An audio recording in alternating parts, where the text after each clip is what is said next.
যত রাজাকারের বাচ্চারা নাতিপুতি হলো মেধাবী, তাই না?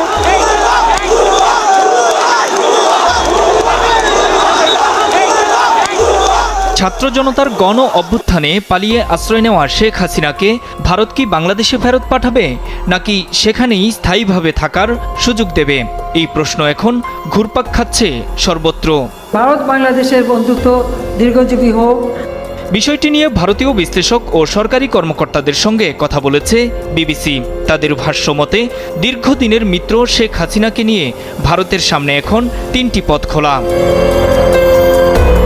এই তিন পথের মধ্যে প্রথমটি হলো ভারতে না রেখে অন্য কোনো দেশে শেখ হাসিনার আশ্রয়ের ব্যবস্থা করা, আর দ্বিতীয়টি হলো রাজনৈতিক আশ্রয় দিয়ে যতদিন ইচ্ছা ভারতেই রেখে দেওয়া। তবে দ্বিতীয়টির ক্ষেত্রে দেশটিকে নানা হিসেব নিকাশ করতে হবে। हमारा आपसी सहयोग भी हर क्षेत्र में तेजी से बढ़ा है। বিশ্লেষকরা বলছেন, রাজনৈতিক আশ্রয় দিয়ে ভারতে থাকার সুযোগ দিলে বাংলাদেশের নতুন অন্তর্বর্তীকালীন সরকার ও জনগণ এটি ভালোভাবে নেবে না।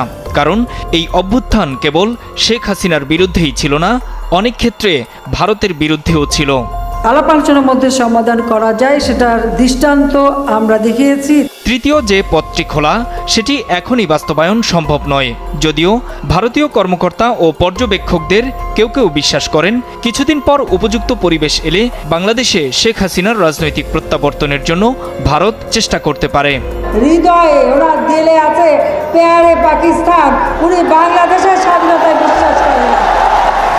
মূলত অন্তর্বর্তী সরকার শেখ হাসিনার কূটনৈতিক বা অফিসিয়াল পাসপোর্ট বাতিল করার পরই প্রশ্ন উঠেছে, ভারতে এখন শেখ হাসিনার থাকার বৈধতা আসলে কি?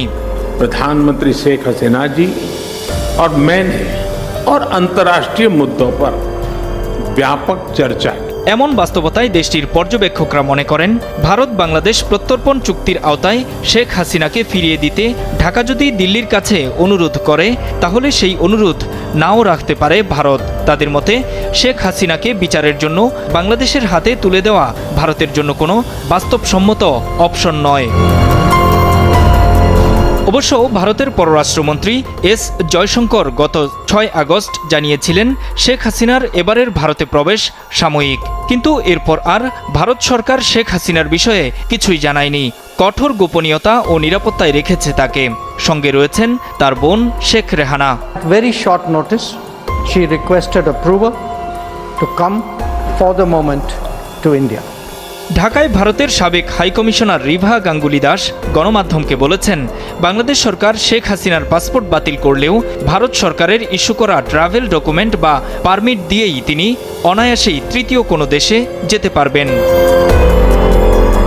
বিবিসির তথ্য মতে 3 সপ্তাহের বেশি সময় পার হলেও ইউরোপ কিংবা মধ্যপ্রাচ্য কোনো দেশ থেকেই আশ্রয়ের জন্য ইতিবাচক সাড়া মেলেনি। শেখ হাসিনার হয়ে এ বিষয়ে দুতিয়ালি করে যাচ্ছে ভারত। রাষ্ট্রবিজ্ঞানী ও ওপি জিন্দাল গ্লোবাল ইউনিভার্সিটির আন্তর্জাতিক সম্পর্ক বিভাগের অধ্যাপক শ্রী রাধা দত্ত মনে করেন, আওয়ামী লীগকে পুনরুজ্জীবিত করতে ভারত প্রচ্ছন্ন সমর্থন দেবে, কিন্তু শেখ হাসিনাকে পুনর্বাসিত করা খুবই কঠিন হবে। তিনি বলেন, অদূর ভবিষ্যতে শেখ হাসিনাকে সামনে রেখে আওয়ামী লীগের ঘুরে দাঁড়ানো কিংবা নির্বাচনে অংশ নিতে পারবে বলে তিনি মনে করেন না। আওয়ামী লীগ রাজনৈতিক শক্তি হিসেবে টিকে থাকবে, তবে দলের নেতৃত্বে বড় ধরনের পরিবর্তন আনা ছাড়া কোনো বিকল্প পথ নেই বলেও মনে করেন শ্রী রাধা দত্ত। আওয়ামী লীগ সরকারের পতন ও শেখ হাসিনার ভারতে পালিয়ে যাওয়া বাংলাদেশ ও ভারত এই দুই দেশের জন্যই নতুন ও নজিরবিহীন ঘটনা। কারণ স্বাধীন বাংলাদেশের 5 দশকেরও বেশি সময়ের ইতিহাসে কোনো সরকারের পতনের পর সাবেক প্রধানমন্ত্রী কিংবা প্রেসিডেন্টকে এভাবে ভারতে পালিয়ে যেতে হয়নি। নূর মোহাম্মদ, মাছরাঙা নিউজ ডেস্ক।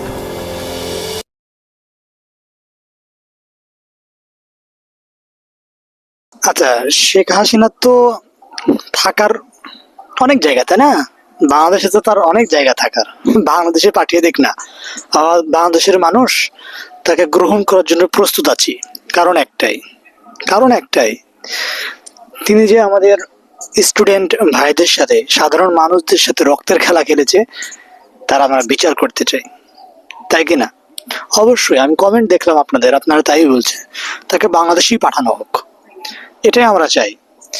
সো ইন্ডিয়াতে তো আর চিরকাল থাকবে না, তাই না? তাকে বাংলাদেশে পাঠিয়ে দেওয়া হোক, এটা বাংলাদেশের মানুষের, সকল মানুষের চাওয়া। কারণ একজন এত বড় অপরাধী কখনো পার পেয়ে যেতে পারে না, তাকে শাস্তি আজ হোক অথবা কাল হোক পেতেই হবে। এটা খুব সাধারণ একটা বিষয়। সো তাকে পাঠিয়ে দেওয়া হোক বাংলাদেশে। বাংলাদেশের এত বড় জায়গা, সব ফাঁকা, ওনার জন্য সব রেডি। সো অনুরোধ থাকবে ভারতের প্রতি। অনুরোধ কি, ভারতকে আমরা অনুরোধ করবো?